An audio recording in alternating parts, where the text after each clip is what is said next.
you have a test that you would like to learn more about. I want to know more about matching, or what do I do with a lead gift, or I need more mid-major gift guidance, those sorts of things. Shout out those requests. We've done a few of those request webinars. I think they've been some of our strongest. And in fact, this month's topic comes from a discussion that we were having based on another webinar series that I do, our State of the Union calls. We were talking about virtual reality and will it make a big difference for nonprofits. And so this was the slide that kind of set it all off. Meta is working on their Meta Horizons world, and to look at it, and those who are following this have seen that, oh, the big feature that is coming soon are legs. Yay, you have legs in this environment. But there's been some documentation of some internal strife where they're having trouble getting the people who are using virtual reality, creating the virtual reality, to use it, which is never really a good sign.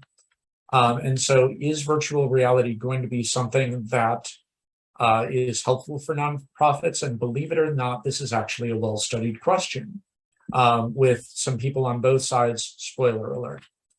So part of what makes people think that it might be successful is this idea of imagination. So we've talked in previous Test of the Month clubs about this study that talks about, if you're imagine that you are a refugee fleeing persecution in a war-torn country, what would you take with you? Where would you flee? What would be the biggest challenge? Those sorts of things. And that magic word of imagine gets you to put yourself into the mindset of someone else.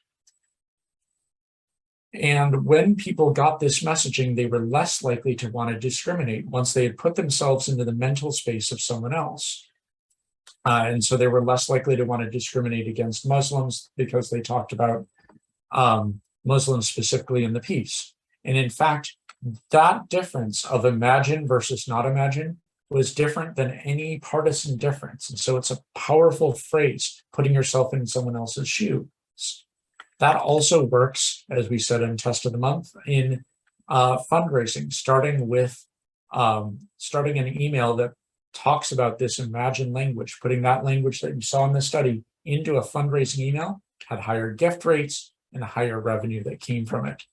So the question kind of in front of it is virtual reality a supplement to or a poor replacement for our imagination? If we tell someone to imagine, is that more powerful? Or is it more powerful to see it and experience it, presumably as someone would experience it in as close to real life as possible, given current technology?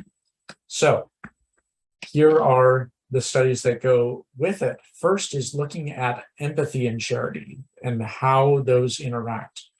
And so they did 4 different conditions. One is classic virtual reality that told the story of a child refugees. Then they did what they call boost virtual reality. It said, take this classic VR plus, think about the perspective of the child refugee as you go through this virtual reality experience. So basically taking that imagined language and priming virtual reality with that. And then they said, well, is it the virtual reality or is it the story that's the important part? And so the controls were, first, you have an audiobook version. Here's the story, but you're not going to get the virtual reality part of it. Then they had a waiting room, a virtual reality waiting room. I'm so glad I was not in this study. A virtual reality waiting room, which was virtual reality minus the story. And so what makes the difference here? So they asked people immediately after the experience some measures of emotional empathy, of cognitive empathy, and of pro-social behavior. And it's this pro-social behavior that we're most interested in, because that's where you get into donations. So you see that the highest donation amount was among that boosted virtual reality setting, then classic virtual reality. Boost also had the highest percentage of giving, 67% versus 51 through 46%. So priming someone in virtual reality did see an increase in that. However, it was not statistically significant. There were some statistically significant differences. The emotional empathy was higher among either of the virtual reality conditions, than the audiobook, and the audiobook was better than the waiting room. So you were getting increased empathy, but not significant increases in donation amount. And after 10 days, a lot of that effect went away. Some of the emotional empathy difference was still there, statistically significant difference for the VR versus the control conditions. Cognitive empathy, how we think about putting ourselves in the place of others, that worked for virtual reality or Boost or audiobook versus the waiting room. So you do have some longer lasting impacts. So the conclusion that they came to is there was no significant difference in the amount participants donated. I think this may be a failure of sample size. Only $314 was donated total. And you can imagine if we were trying to do a fundraising test, getting $314 would be really tough to get any sort of statistical significance, especially if we were trying to do it across 4 conditions. And so I would say this is a really interesting study. It shows that empathy goes up. We know that as empathy goes up, donations tend to go up, but it's not a one-to-one relationship. And so this one is a little bit hazy as to the outlook. There are some other studies that don't have statistically significant difference. So one took people into Aleppo and they looked at the war-torn nature of the region that increased empathy, but not donations. There wasn't a statistically significant difference of donations versus looking at the same info as a 2D video on a computer screen. And then there's another study that shows that VR increased empathy and issue awareness, but not donation when compared with the cardboard VR, putting your phone up with the cardboard blinders on it. And the challenge is a small sample size with virtual reality. It is really tough to get a study where you have a cast of thousands when you have to put on a headset. Headset's expensive, all of those sorts of things. So the second study, they did a video called Coral Reef Life Below the Surface. And you could experience it in unidirectional, just a video, or a 360 video that was in multiple cameras that you can move through in that virtual reality environment. And then they also did positive versus negative framing, which, as you know, is a popular one here on Test of the Month. That's something that a lot of researchers throw in here. When you're talking about the positive versus negative variance, the positive is talking about how coral reefs provide food and protection and potential for new medicine. And each action can take a difference, whereas the negative variance is, what if the worst happened?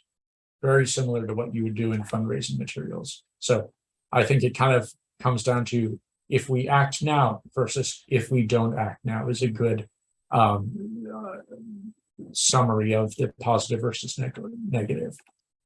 So they looked at average donation amount and with students versus the general public, pretty closely grouped here. You can see maybe the 360 experience is a little higher, but it's not statistically significant versus the static video, whereas everything's significant versus the control. Telling the story causes donations, whether it's in video versus 360.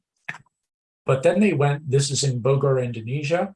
They also went to Gil Tawangan, Indonesia. And I will say that I may be butchering these names. I apologized. I did practice a little bit of the pronunciation, but still wasn't all the way there. When going to this other locality, the percentage of people went up significantly when they had the 360 experience. So control, the video, flat video was significantly better than that. And the 360 video was significantly better than even that. And then contribution amount, same sort of thing happened, that the contribution amount went up significantly among those who had the 360 experience. Then there was another study that actually was 3 studies for the price of 1, which I always like to see. They had a 360 two-dimensional video, 360 video that you could manipulate with a mouse and move around in. Sorry, two-dimensional video versus a VR headset. So we're looking at computer versus headset. You were watching the video or interacting in the video, and you got $5 for participating, and you could decide how much of that you were going to donate. So the first test was Smile Train. Average amount donated in virtual reality, $2.19, $1.72 in 2 dimensions. There was no impact on other behavior like subscribing for the newsletter. They did it with in the UK with the National Autism Society. It was a $3.49 versus $2.93. Statistically significant difference here. And then third was the Hoedspruit International Endangered Species Center. And there was $1.53 versus 95 cents, also significant. Here we talked about no impact on downstream variables. Here, people said that they had an increased perception that they were physically present in the site, but that actually didn't relate to donations. And so they said, hey, there's another way this is impacting donations. We don't know what it is. So there are some other studies that show that it can have impacts other than donations. This is the 2004 VR experience, which, as you know, is very different from the VR today. We have legs now. But cutting a tree down in virtual reality caused people to have 20% less paper consumptions. And there was some effect on that even a week later. So this isn't perhaps just for people who are trying to get donations, though I think that's me and most of the people on this call. But interesting to see that it can have those other impacts. So summing all of these up, VR is likely a new channel that we will want to engage with when it scales, when it repeats. One of the things that the studies talk about is that Charity Water did a test of this. They said that it took them about $100,000 to create the video and the VR experience, and that was probably on the low end of what you could expect. Now, when you're talking about these tests, getting 40 people in a panel, 240 people in a study overall, that's not going to scale unless virtual reality is an experience that you have potentially for major donors. So there's possibilities with it right now. Or if we do get into some of these metaverse experiences where you can have a virtual reality experience that's experienced by tens of thousands of people simultaneously, you're going to need that type of scale, or for it to be or for costs to come down on it, which not very likely, or for it to be among people who can make a $100,000 gift in order to amortize that cost back. And so VR, likely a new channel for us, but it's not something I would say jump on right now. Probably looking for that adoption to pick up more. Meta is putting a lot of investment into it right now. They just announced a partnership with Microsoft where some of the Office tools are coming over.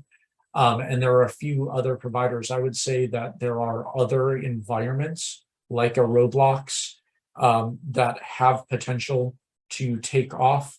I would imagine that Twitch through Amazon will be going into a more virtual reality environment coming down the pipe. Gaming systems, Xbox and PlayStation are both investing in it. So I would say when there is a bit more critical mass is where this is going to have a bit more application. But since this was a question of where this environment is going, thought it would be helpful to bring a nonprofit perspective to this. So any questions? And while we're waiting for those questions to come in, quick reminder that we're always looking for tests to share here or in other environments. These studies are great. Even better are the studies that you do because they're going to apply directly to what practitioners are doing in the environment. You can see that researchers don't always phrase things the way we would do as practitioners. So it's really great to have nonprofits presenting or to have things presented.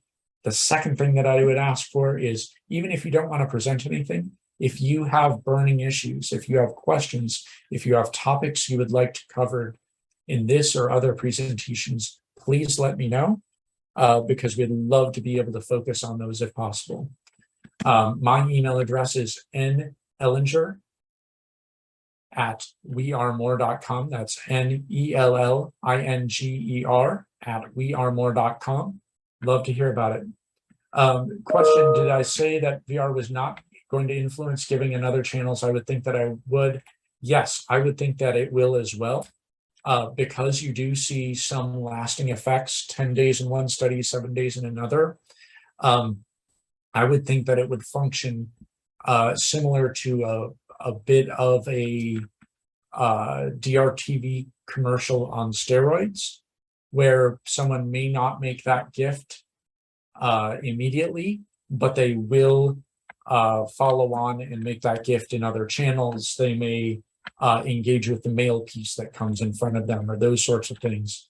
And so, yes, I would think it would influence giving in other channels when it scales. Studies like these that are small scale, yes, it may cause an impact among the people who see it, but if only 40 people are seeing it, it's not going to be terribly relevant for a mail program or a digital program or things like that. Good question. Apologize if I misstated that earlier on. Thanks, Al.